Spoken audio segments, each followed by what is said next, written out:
Welcome, everybody. Thanks very much for joining us. I think this is our last Chief Exec's briefing of 2020. I guess we're probably glad to be bringing down the curtain on this year and looking forward with some optimism for 2021. I think for us as a chamber, it's been challenging, humbling, and certainly transformational year.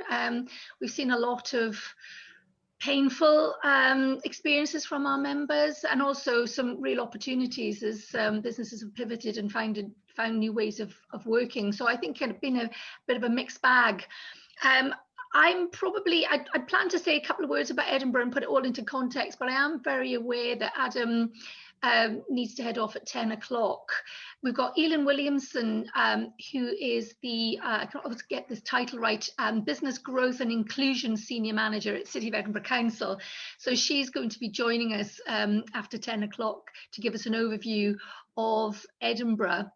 So I think I'll kind of keep my context of Edinburgh till then when I introduce Elin and go straight into Adam's presentation.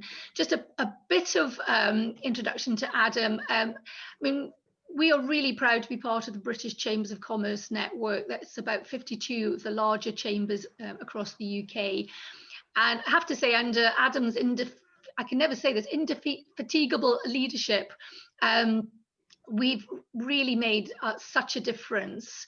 Adam's practically having daily, weekly briefings with the Treasury and Number 10, and was hugely instrumental in helping to shape and influence the initial business support packages that the Chancellor announced back in the early days of the pandemic, and then picked away at all the gaps and made sure that furlough was extended, and that the packages were adapted to really make a difference to where it was needed.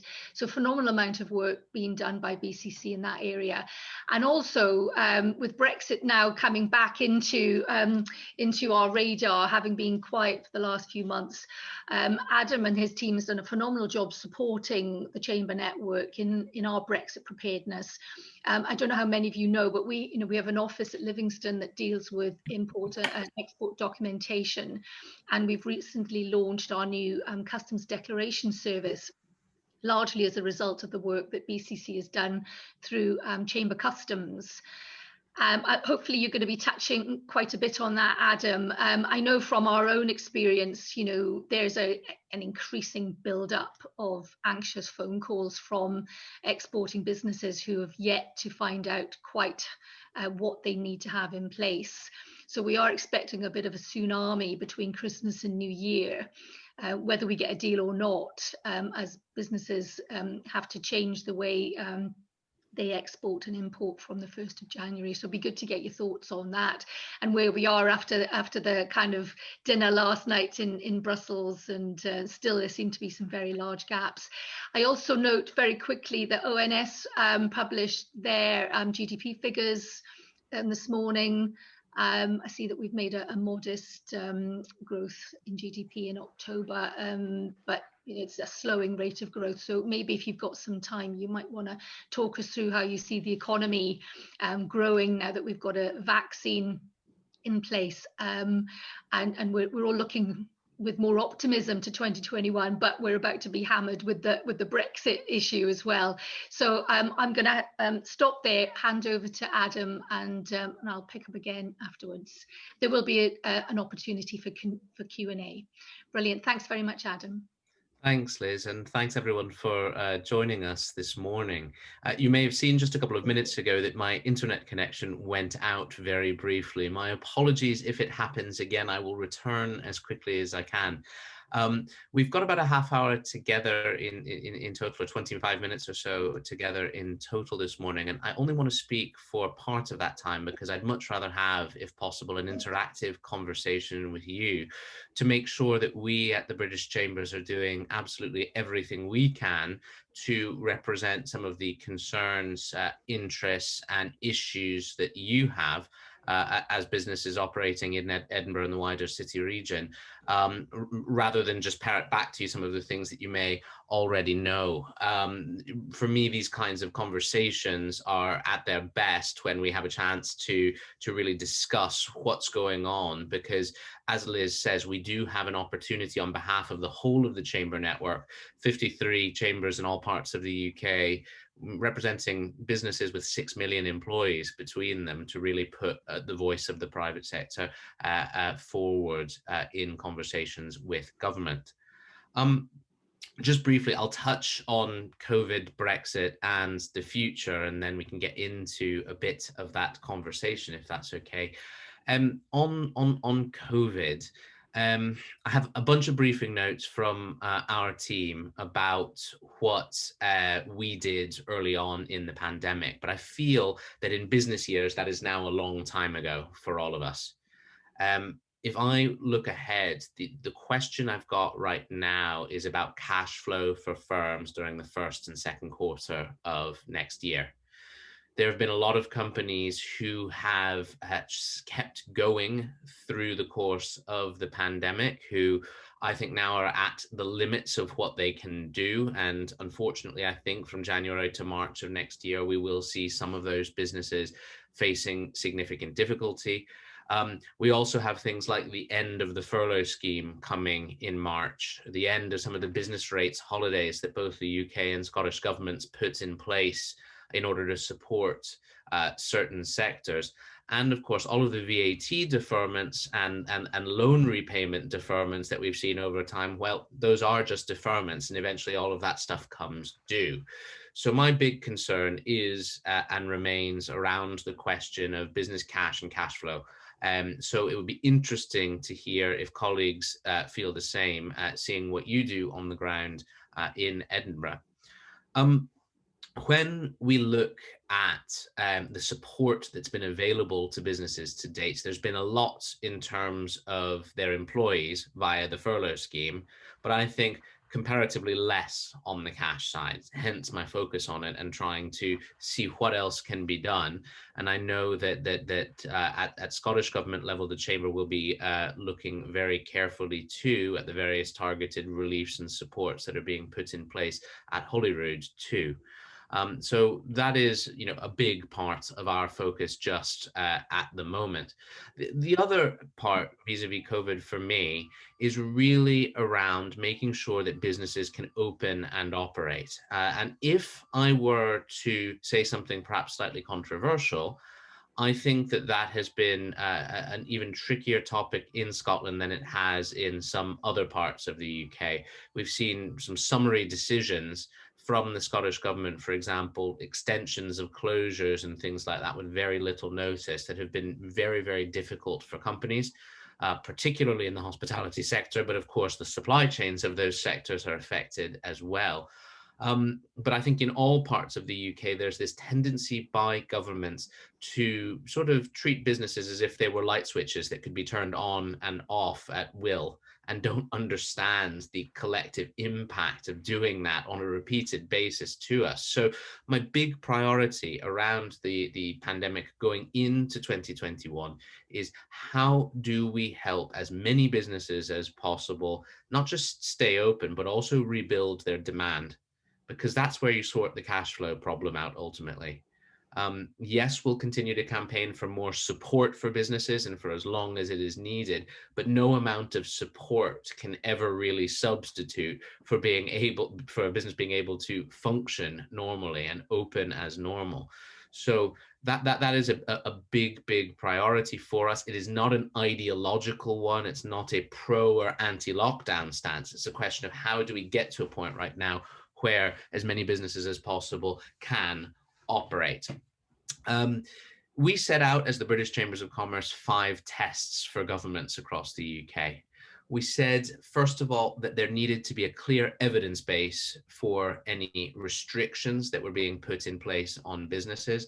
I think that governments have responded somewhat to that, although I think in certain cases, we in business still don't feel like we have a clear enough evidence base for why certain sectors have been asked to close, particularly when they've invested as much as they have in becoming COVID safe. The second of our tests is around clarity of restrictions. I've lost count of the number of engagements I've had with chambers in recent months where businesses tell us repeatedly, I'm not sure whether I'm coming or going. I have no idea what the restrictions are because they're changing them every 5 minutes on me. And I think that's a pretty common view out there. Third test for us is around support. The support needs to be commensurate with the level of restrictions. A cliff edge for the furlough in March means people taking decisions on jobs just after the Christmas period in the new year. I know the Chancellor and his team are very aware of our views on that and the need for some sort of taper or transition there. Same too goes for the other reliefs. And on the loan side, when the current business interruption loans come to an end, there is going to need to be some sort of replacement as well, because access to working capital is going to be so important going into the future. Our fourth test, this is going to sound silly, our fourth test is around testing. The vaccines are great. Delighted to see that there's been progress on that. But realistically, it's going to be 12, perhaps 18, perhaps 24 months before vaccination has the desired effect. So there can't be any let up on mass testing. And one of the things we're focusing on here is workplace testing. We think the government's focused a lot on mass testing in the general population amongst the symptomatic. In a few cities like Liverpool, it's also gone in very heavily, including with the armed forces.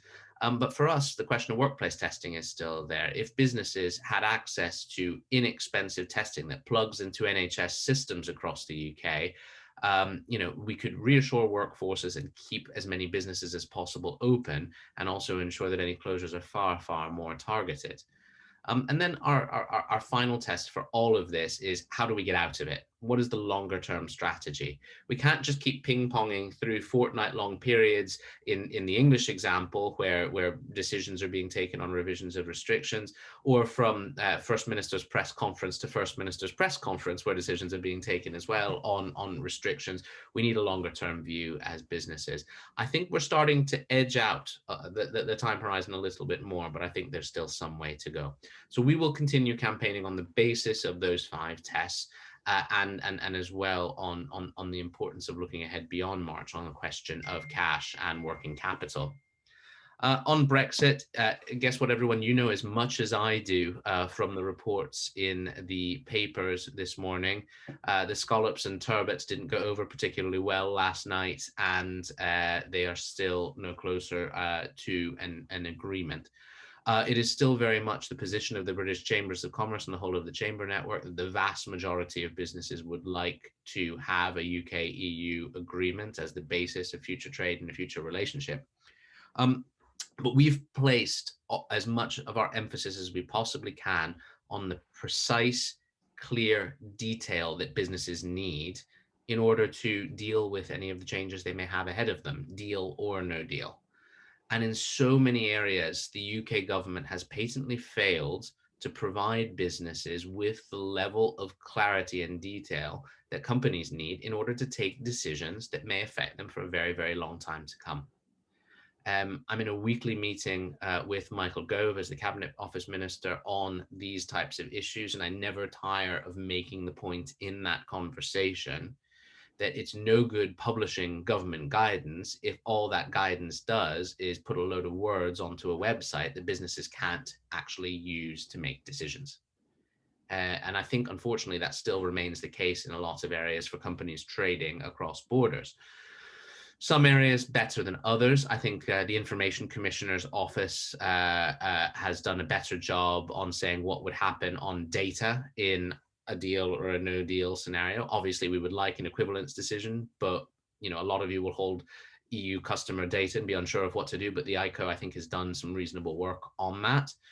I don't think we have any clarity on business mobility, because that's caught up in the negotiations. So a lot of services business is incredibly important. Can I go see a client in Amsterdam or in Copenhagen and do work with them whilst I'm there? Those sorts of questions still remain open.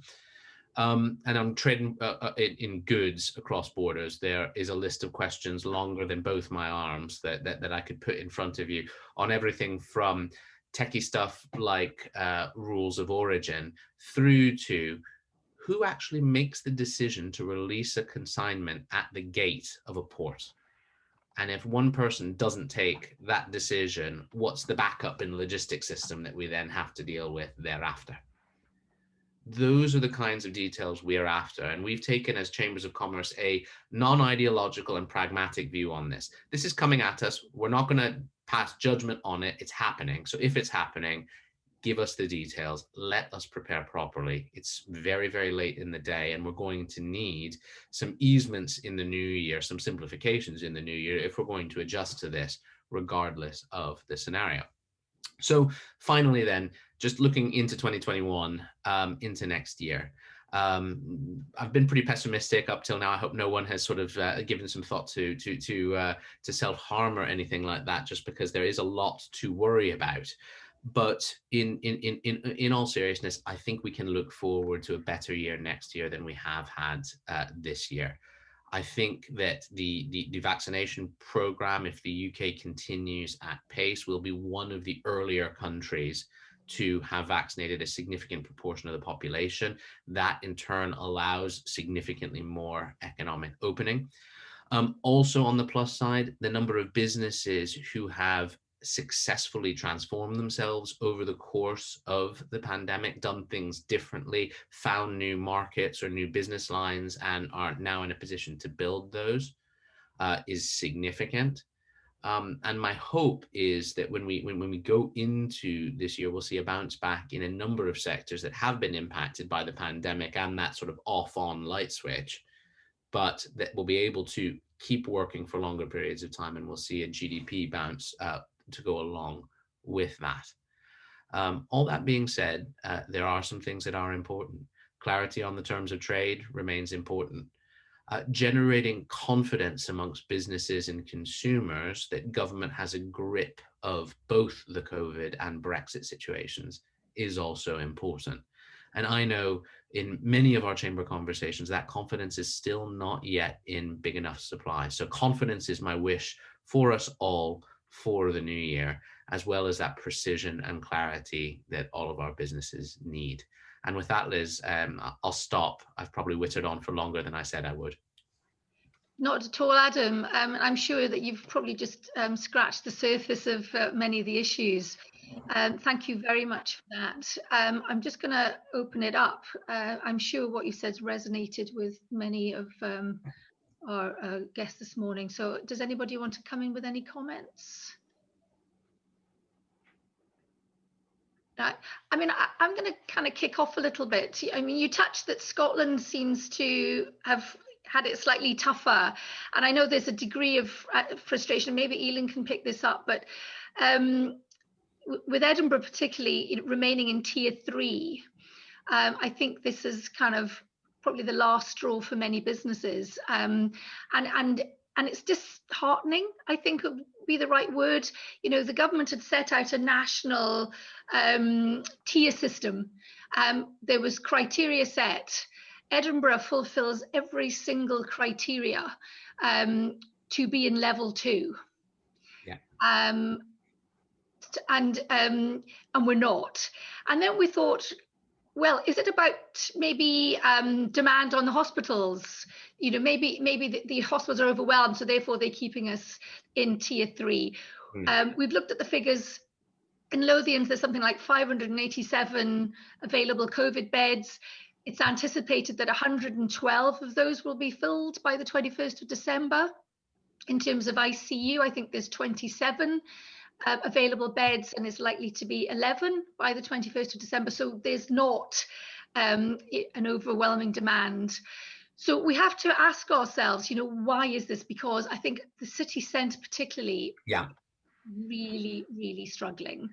And I think that's the bigger question for me. Yeah. What is going to happen to our cities? We're seeing quite vibrant neighbourhoods as the strong message shop local. It's been the overwhelming message. Yeah. But coming into our city centre now, you know, we've got 2 million reduction in footfall. Retailers must be hurting. There's certainly not, as you talk about, we need the demand, but there's not that experiential reason to come into the city centre anymore.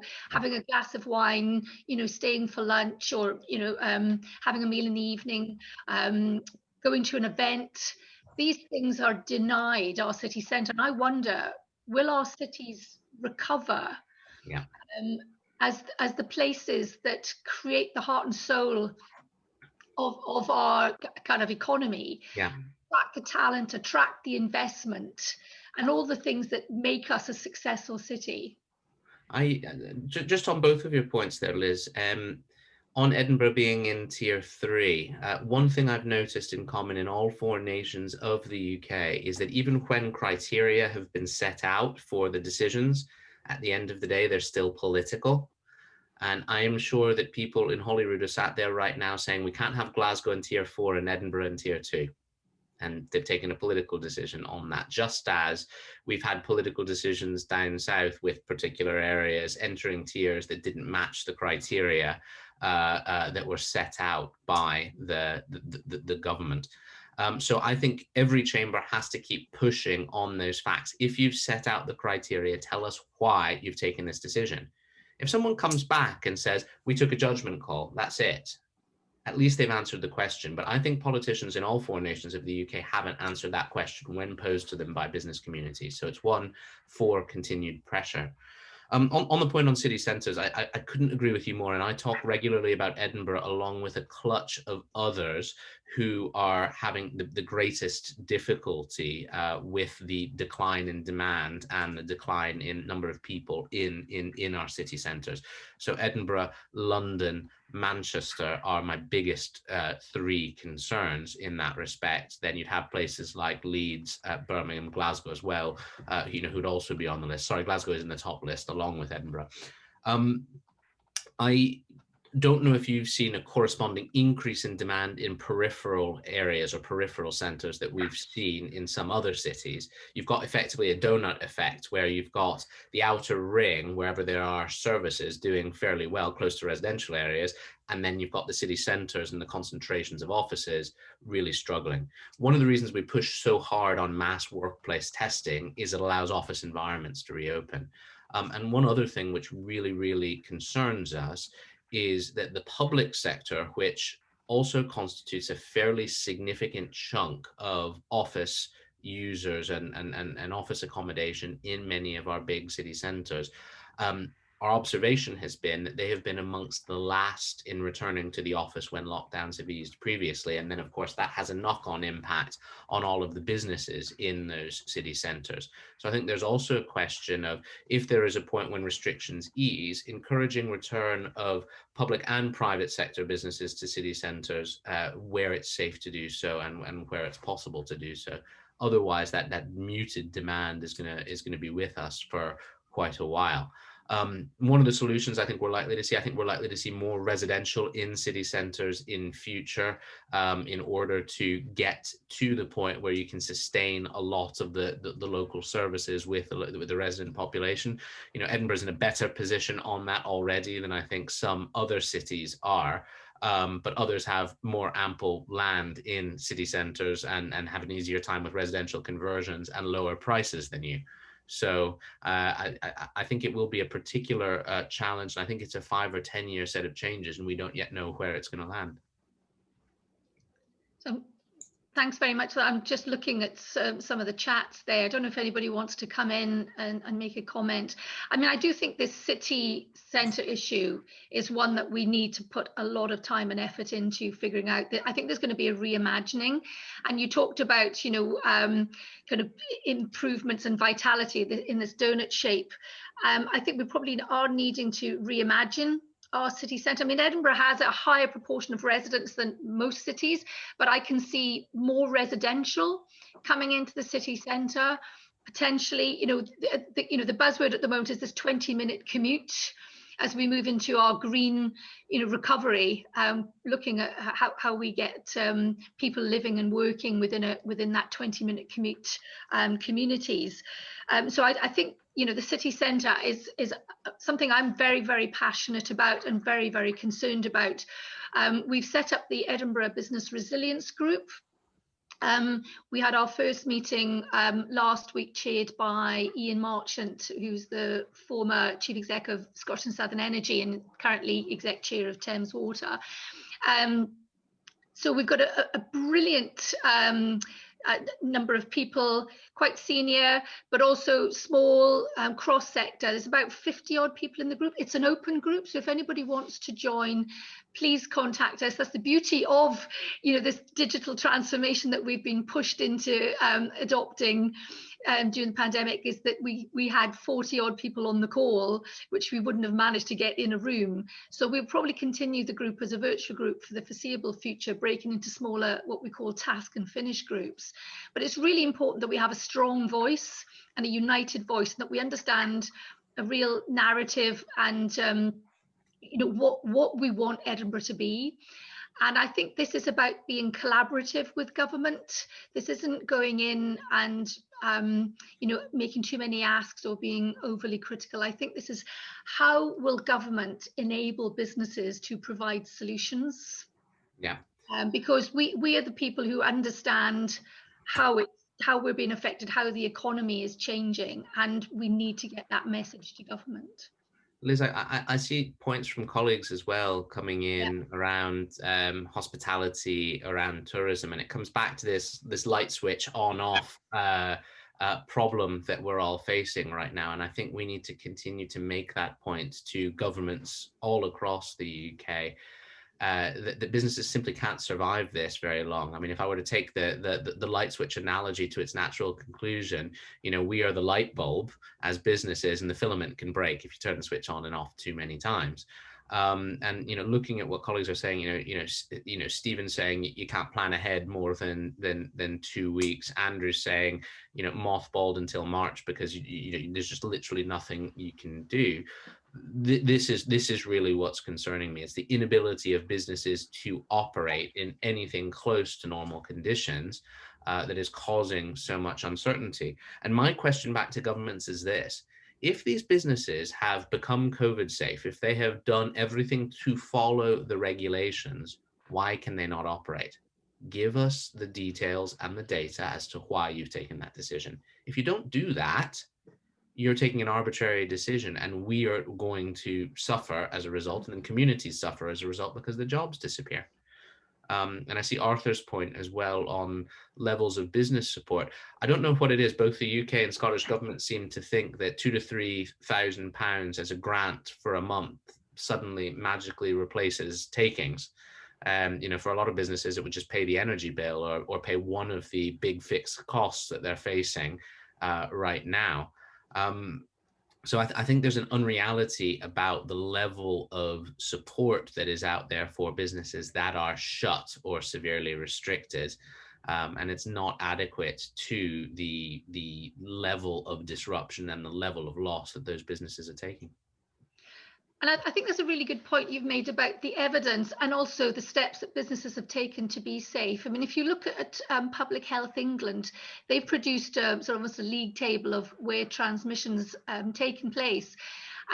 Unfortunately, we're not able to get that from Scotland, but in England, number one is supermarkets, number two secondary schools, number three primary schools, and hospitality is somewhere like 9th or 10th down the list, sitting at 1.9 to 2.5% transmission rate.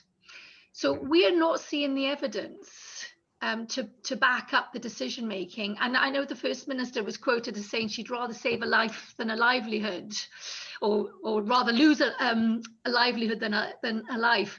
And I guess that's a binary approach to this. It shouldn't be an either or. We can do both if we get it right. And when you look at the scale and the investment that hospitality and retail have put into safe trading, we have done, a compliance plus of everything that's been asked, and still we're not allowed to trade. So I think we know at some point we're going to have to ask about the basis of these decisions. And goodness me, who would want to be making these decisions? It's a really tough call. But at the same time, my concern is there's a lot of clinical and health advice. And I wonder whether there's an equal amount of economic and business advice being given to the First Minister. So there's a balanced approach to this, which I feel is lacking.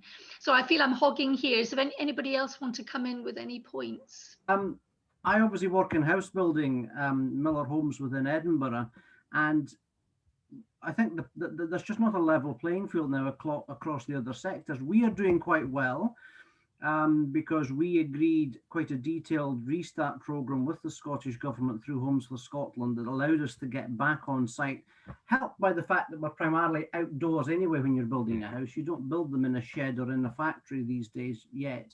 And that's allowed us to continue to recover our business quite successfully. Sales have obviously been very good because people have had more time to consider what they want to do next because they've been stuck at home.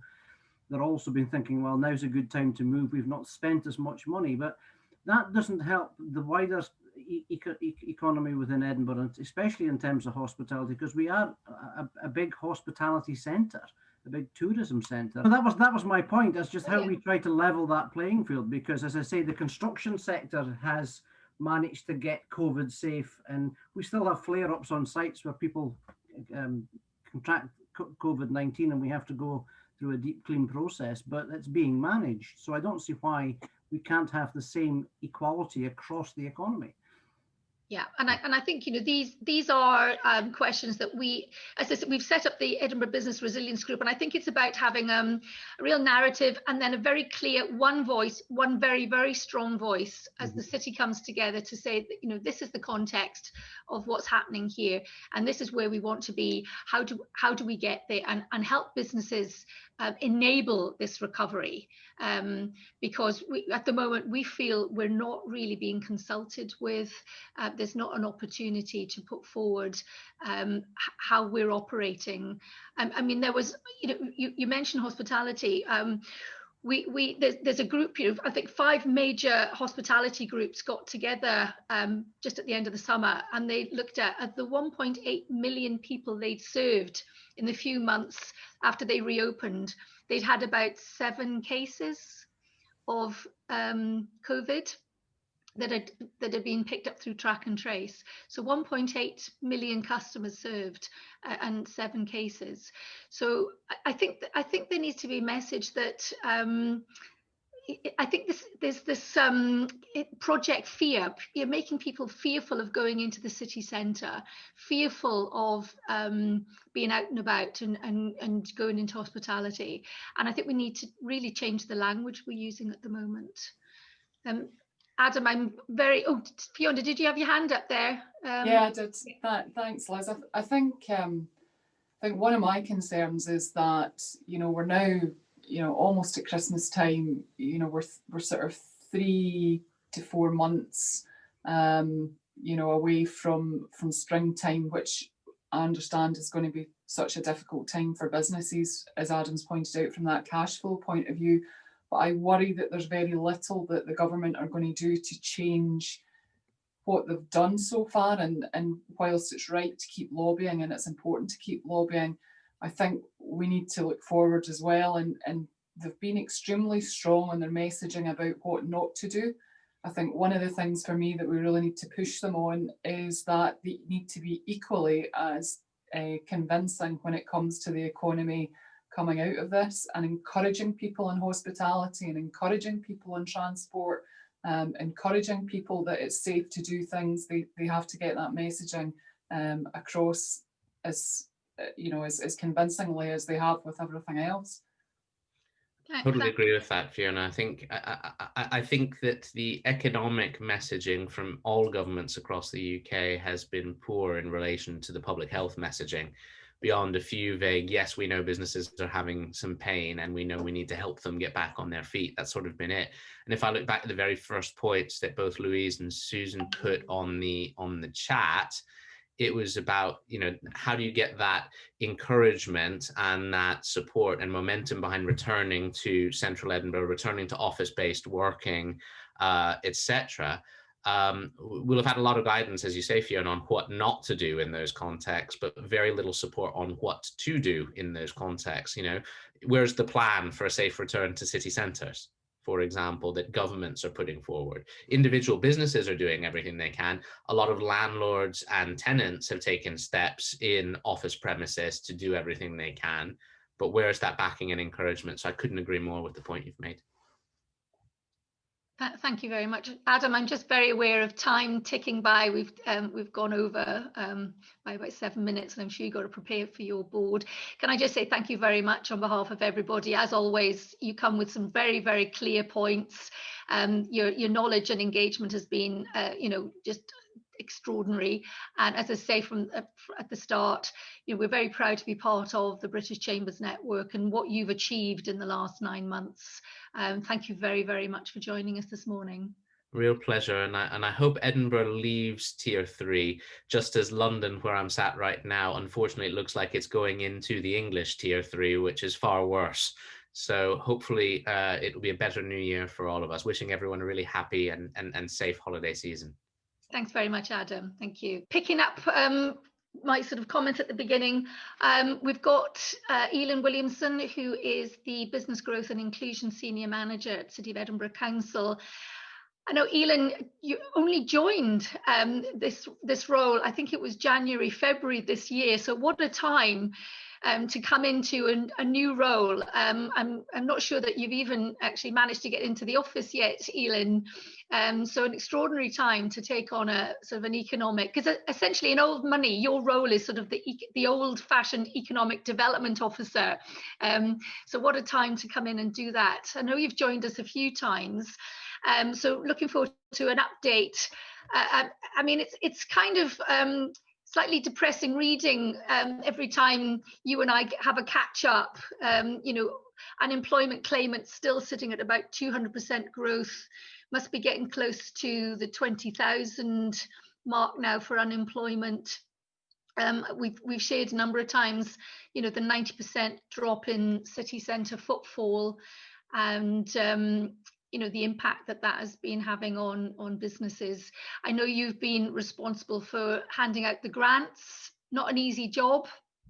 And I think even the latest 30 million package that government announced for businesses has really come without any guidance about how you decide that and how it's divvied. We can kind of switch back to some of the conversations that we were touching on when Adam was on. I see we've got a range of businesses on. I know Sadie McKinley's from the festivals, so sorry to pick on people, but you just happen to be on the top row of my screen. And I think it's probably interesting to think about, the impact that not having the festivals had in the summer, but also now that we don't have the winter festival coming. Not only are we still in Tier 3, but we don't have that Hogmanay and Winter Festival to look forward to, and that experiential thing that brings people into the city centre. But again, the impact of the festivals have, has had a major kind of knock-on effect to many businesses in the supply chain. And, we're really hoping that 2021 will see the reopening of the festivals in some form or other. There's a huge amount of work going on there, Sadie. Sorry, Elin, I see that a mute thing has come up. Do you want to come off mute again and see if something's happened? No, still no. Okay. So Sadie, sorry to put you on the spot.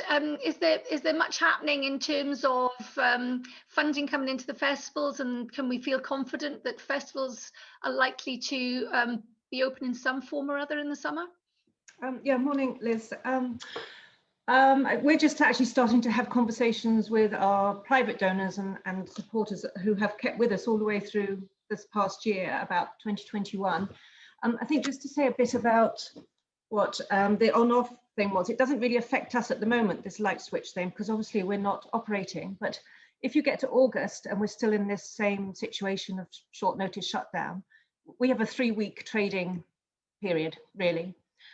So that would have a huge effect on us. We wouldn't have a festival if that was the case and that was still happening. So our planning at the moment is looking at a sort of slightly different model in 2021. And we will be coming out, I think, probably in January and making a statement, because what people do need is some certainty from us and what we're going to be doing. We're not going to be abandoning the city centre. We might be widening where we go a bit, but there's a lot that we're working through at the moment. One of the things that will still affect us is international travel.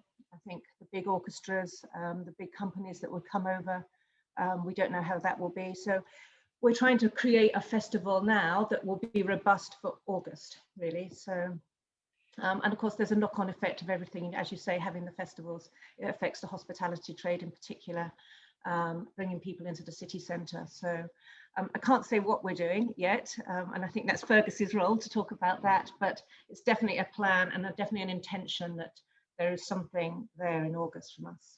Yeah, I mean, I sit on the festivals forum, and I know there's a huge amount of work being done by the festivals. Not for me to reveal at the moment. I think they're all got their planning. But I think we can see something, and I think the innovation, to create some kind of hybrid of sort of the digital platforms and potential kind of outdoor space. I think there's a huge amount of creativity going into thinking about how we can almost reintroduce the festivals in 2021, and then probably it'll be 2022 before they really come back.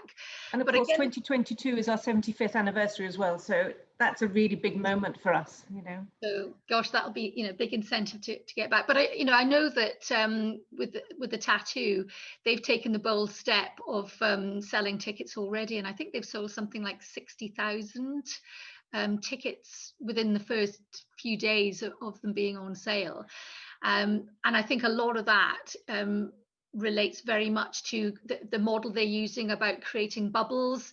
And I think it's really important for it to work, that it goes down to a 1 meter social distancing rather than the 2. So I think it will all depend. I was trying to say earlier was that I did have a long list of things that I wanted to say in this on this call, and then a lot of it has already been touched on. So that's good, seeing as we've already lost so much of the time.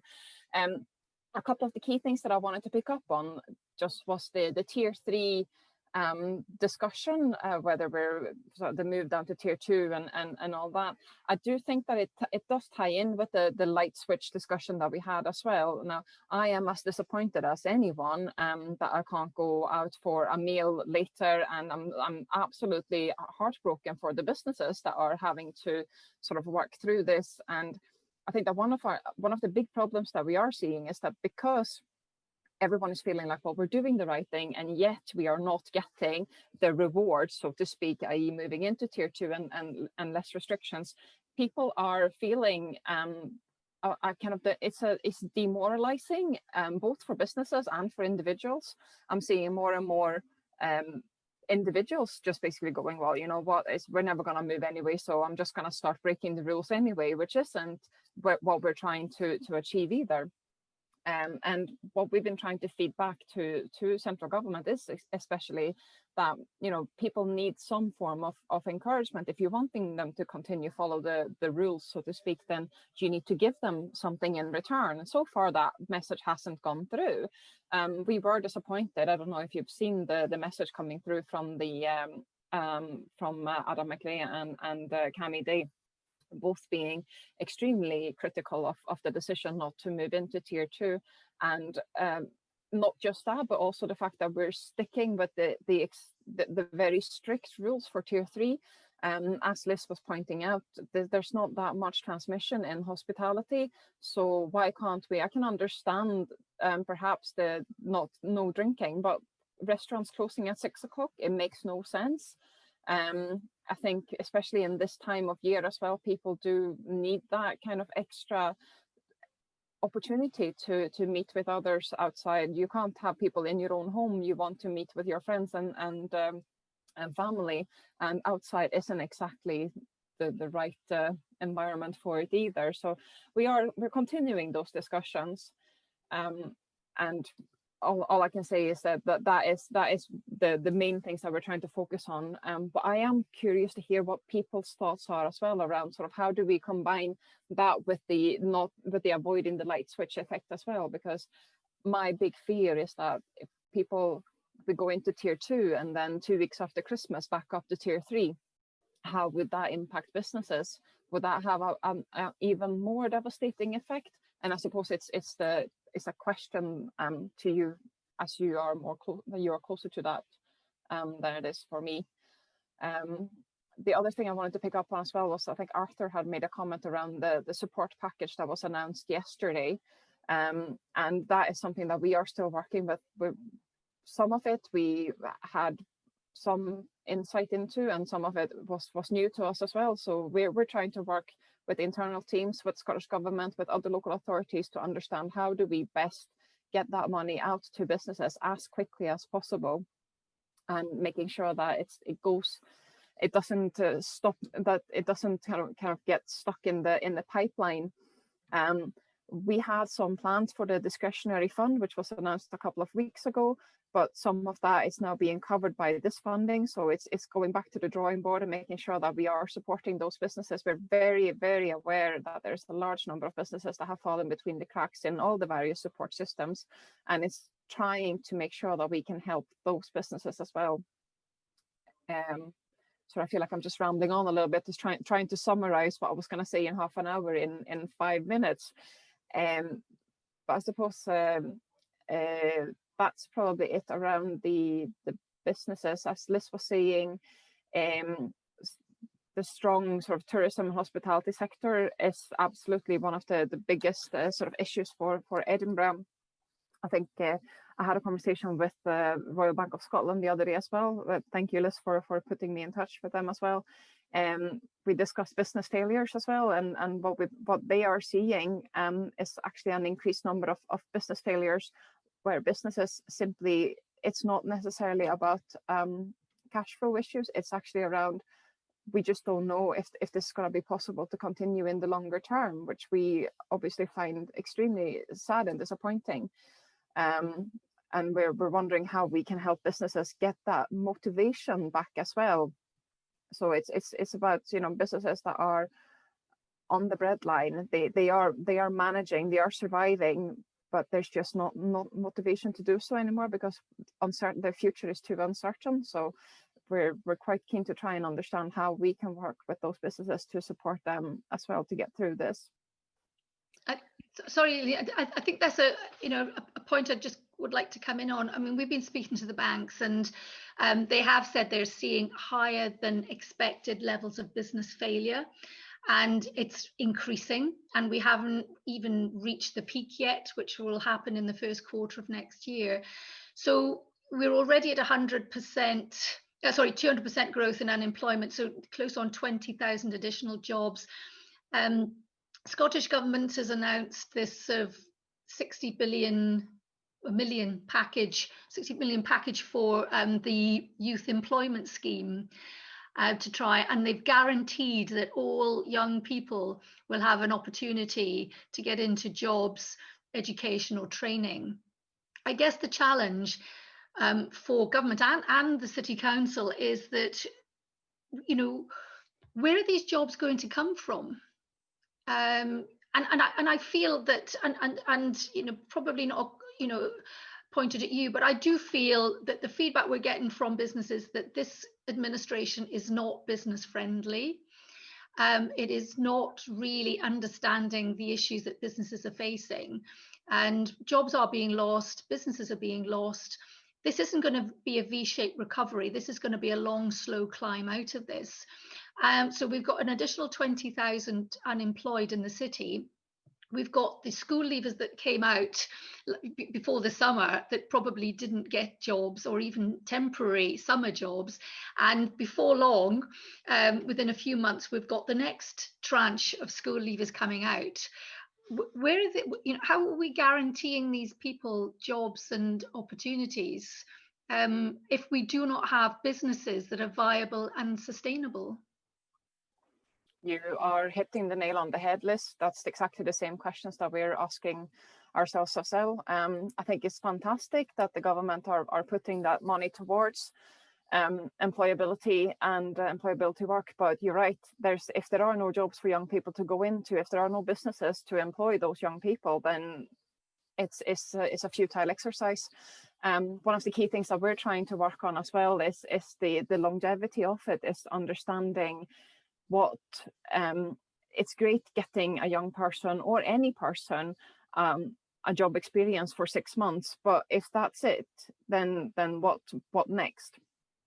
For people to be moving from one 6-month placement to another is extremely demoralizing as well, and it's extremely difficult for people to deal with. So and I think it's also very easy to focus on young people are extremely important for the future. Absolutely, there's no doubt about it, but we mustn't forget about all the other people that have also become unemployed or are having opportunities sort of taken away from them as a result of COVID-19. There's a large number of people that have lots of experience and that have just become recently unemployed, that have just not that kind of background and understanding to know even how to I hate the word pivot, but I'm going to have to use that just now. Understanding how to pivot their experiences and skills maybe from one sector to another. That is something that we are working on in Edinburgh specifically. We've taken the Edinburgh Guarantee, which was a youth guarantee that came out from the recession back in 2010, and we're kind of expanding on that and looking at an Edinburgh Guarantee for all, where we are trying to signpost people towards the help that exists already, and also trying to work with businesses across the board. So again, I'll be reaching out to each and every one of you and asking what can you do. I'm not saying, I understand that creating jobs right now is not the easiest task of all, but it's about how do we all work together in creating opportunities and roads back for both for those that are unemployed and also for businesses to survive in the longer term as well. The Edinburgh Guarantee for All is still in the kind of early stages, so I didn't want to be talking too much about it right now, and I'm very aware that we've got 3 minutes left on the call. But I would love to come back maybe in the new year and have a further conversation about that specifically, because I think it's something that the businesses on this call can absolutely be part of and hopefully help, because it is about how do we make Edinburgh the best city for everyone to live and work in going forward, once we are through this difficult time that we are just now. Thanks very much, Elaine. And interestingly, we put a paper together for the Business Resilience Board. And do you know what? There's a huge amount to be proud of and to celebrate of Edinburgh. I mean, it's an extremely successful city. It's been a pioneering city for centuries, and I'm sure if we all come together, we will recover. I think it's going to be a long, slow and slightly painful process, or very painful process, but I think we will come together. It's a small city, and that enables us to come together really effectively. So I think we should be optimistic and positive as we move in. I guess one final thought from me, and I would imagine there's going to be a variety of views from the people on the call. I was in parking yesterday, and on my Ringo I got the message that Sunday parking is going to come to an end in the spring. So I think there'll probably be mixed thoughts about that. I can see Tony Kenmure smiling, and probably Fiona and sort of the transport people thinking, brilliant. People won't be able to drive into the city centre, they'll get the bus, so good for transport. However, I would imagine Louise and some of the retailers and the hospitality people in the city centre thinking, no, the last thing we want is further barriers to stopping people come in and parking for free on a Sunday and enjoying the city centre. So how we kind of navigate our way through this one will be interesting. But I think the whole point is that we come together as a city and we look at what do we want to be as a city. But, finally, Eileen, do you think that will be introduced? I mean, I know that, the City Council's got something like 100 million budget deficit that it's got to fill. So probably every penny's a prisoner. But, you know, with this current circumstances that the city centre is in, do you really think that parking charge will be introduced for Sundays? It is a decision for elected members. Sorry, I feel like I'm deflecting here. I am not a politician, but ultimately, there are decisions that we as officers cannot control as well. And if that, I'm not entirely sure what the decision route was for Sunday parking. But if that was a decision made by elected members, then it needs to be a decision reversed by elected members.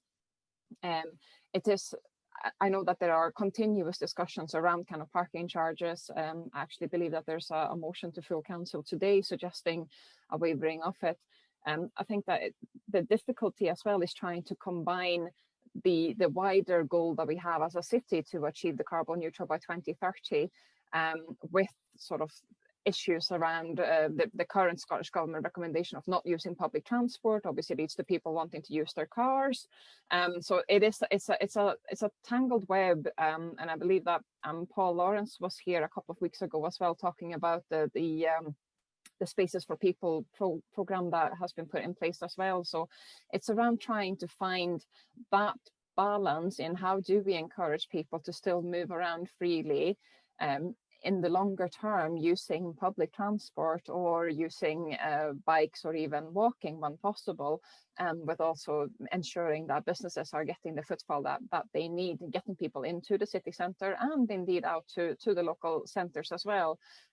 Local centres aren't just about the people that live 5 minutes away from them. I think it's also important that we highlight that there are, there's opportunities for people to travel across the city as well and visit centres to experience things that they might not have in their own kind of town neighbourhood as well. And I think it's also very important, I think I may have been you, Liz, I mentioned it earlier, to remember that we do have lots of residents in the actual city centre as well. And for them, the city centre is their local city centre. So it's about how do we engage with them and ensuring that they also use their city centre as their local go-to, so to speak. Thank you very much, Eileen. I know an absolutely incredibly difficult job at the moment, and you're so committed. Sorry to kind of throw some kind of heavy questions at you there, but really, I know you're doing a fantastic job. Thank you very much, Eileen. So I'm going to let everybody get on with their day. A few minutes overdue. Thank you very much for joining us again. As I say, this is our last for 2020. Hopefully, we're looking forward to an optimistic and more positive 2021, but I do think there's some hurdles to get across, and I think we've probably got a little bit of pain in the first quarter of next year. I'm trying to finish on a really positive note, so I'm wishing everybody a really lovely holiday break if you can. Catch up with some family members, stay safe, and we hopefully will see you all again in the new year. Thank you very much for joining us this morning.